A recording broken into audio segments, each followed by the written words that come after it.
Magandang gabi. So, ayun guys, nagkaroon po ng hakbang ng Maisog Forum sa Bukawi, Bulacan, kung saan nandun po ang mga maisog, kung saan magsasalita para sa ating mga kababayan na wala pong panalo dito pagdating sa digmaan ayon po kay Attorney Vic Rodriguez.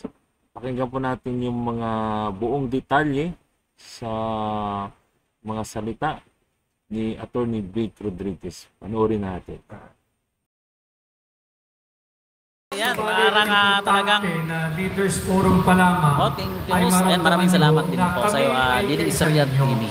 At tama rin ho yung naturan kanina, yung hiling po ng ating mga OFW sa iba't ibang panig ng mundo, lalo na itong nakaraang weekend sa Hong Kong, ay Huwag po kalimutan mag-like and share sa aming sa Romantic Mo.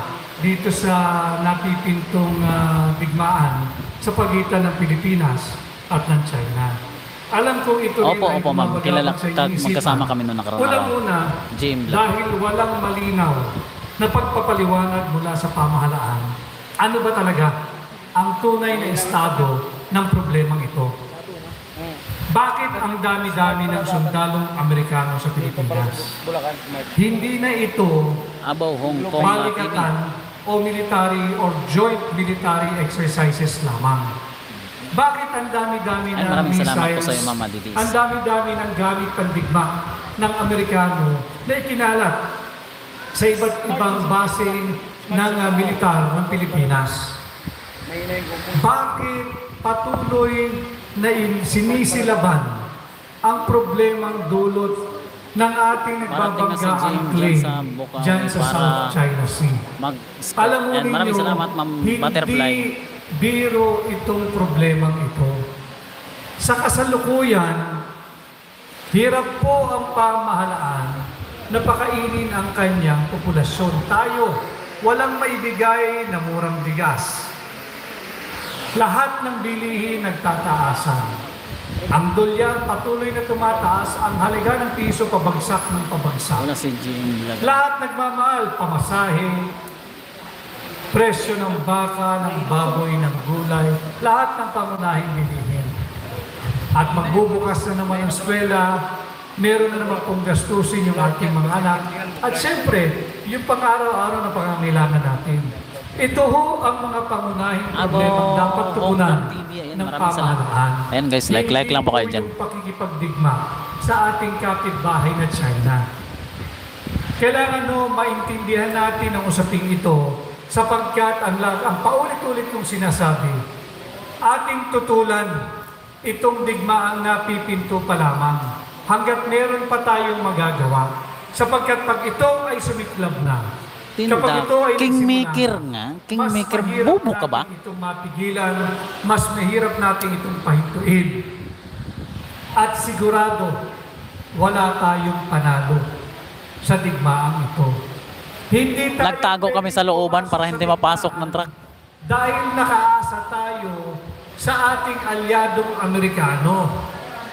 Unang-una, Ay, Ma'am ang Lia, away Solid na Days ito here. ay hindi Ingat ka away lagi, ng Atty. Sino Victor at Rodriguez. ng Pilipino. New subscriber and maraming salamat po. Ito ay interes ng Amerikano laban sa bansang China na hindi tayo dapat makialam, hindi tayo dapat makisali, Laban ng hindi Maisog tayo rin, maraming dapat salamat po. makisawsaw, at higit sa lahat, hindi tayo dapat magpagamit. Yes. Dahil hindi natin interes ang digmaan. At sa pamamagitan ninyo mga leaders sa ginagawa nating Leaders Forum, malaking bagay na ito. Ma'am, kanina ko pa pinindot pero ayaw eh. May kwento Iwan ko kung bakit. Pagbalik ninyo sa inyong kanya-kanyang communities at grupo, yung tunay na nangyayari. Kailangan mas maraming Pilipinong makaalam. Sapagkat kalimutan na ho natin, yung traditional media, wala na yan. Dito tayo sa new media. Parang hindi na makakuan. At ang ating mga social media partners and friends and vloggers. Ito ang nag-ahatid ng totoong balita. Huwag na tayong umasa dyan sa mga mainstream media kung tawagin.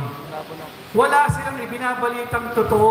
Itinatago nila sa ating mga Pilipino.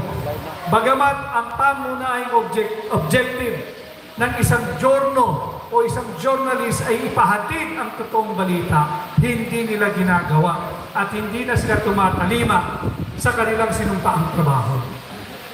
Kaya ito po ay sinisikap natin dito sa Hakbang ng Maisog na umikot sa lahat ng sulok ng Pilipinas. Ito po ay hindi para sa akin, hindi para sa inyo, hindi para sa Hakbang ng Maisog. Ito po ay para sa bansa nating Pilipinas. Ito po ay para sa Pilipino.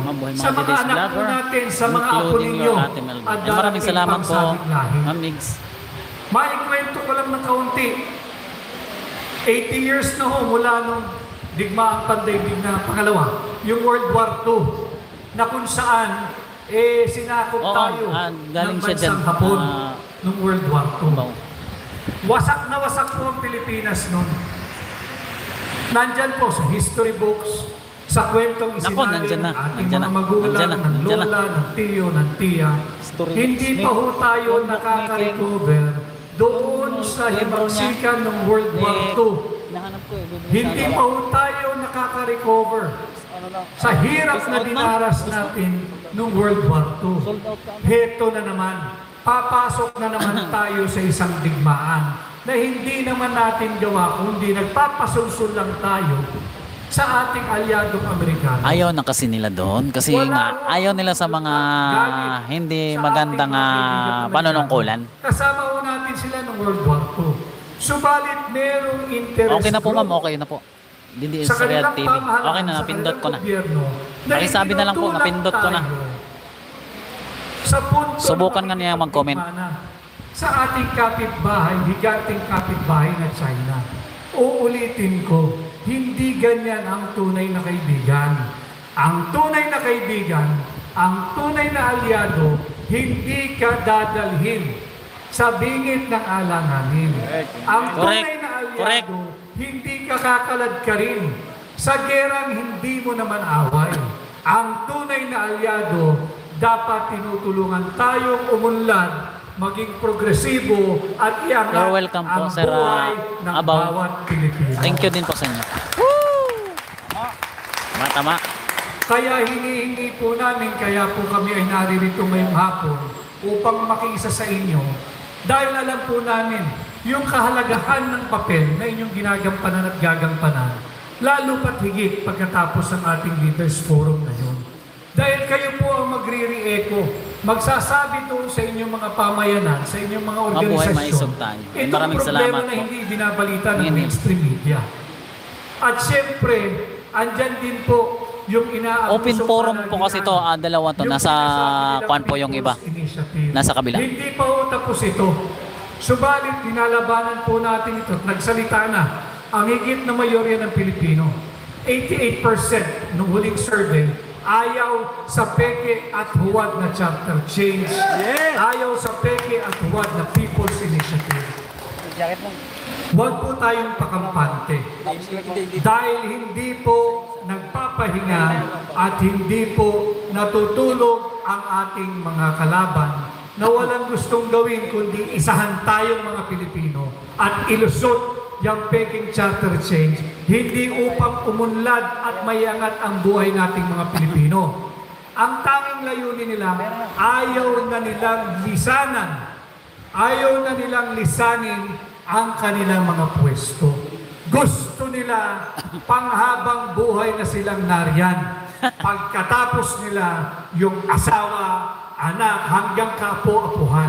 Hindi po yan ang batayan ng matiwasay na pamunuan.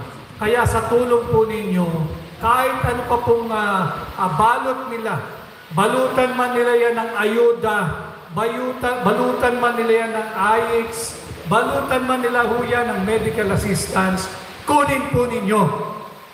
Pera niya yan. Pero huwag niyong ibenta ang inyong paninindigan, ang pagkatao at ang inyong prinsipyo.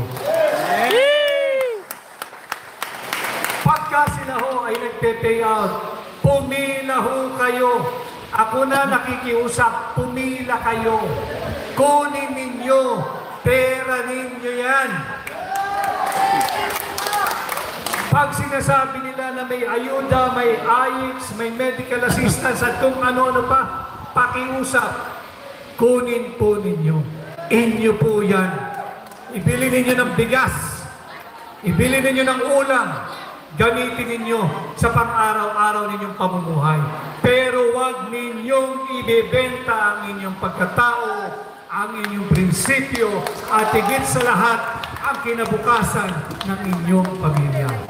Yun lamang ho ang aking mensahe. Ako po ay kaisa ninyo.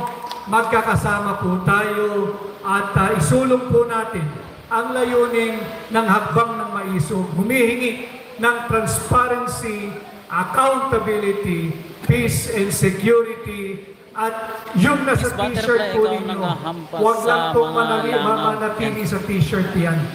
Hayaan nyo lang para sumasakit yung ulo nila. Sa isipan ninyo, sa damdamin ninyo, that Filipinos are not for sale. Maraming salamat at magandang hapon po sa inyong lahat. So, yun guys, no? Tama po si Atty. Vic. Kailangan ipaglaban natin ang ating karapatan. Huwag nating ibenta ang ating paninindigan, prinsipyo para sa kinabukasan ng ating mga pamilya. So, salamat sa inyong panonood. Huwag kalimutang subscribe, i-like at i-share ang video ito para sa mga hindi nakapanood ng mga videos natin. Thank you.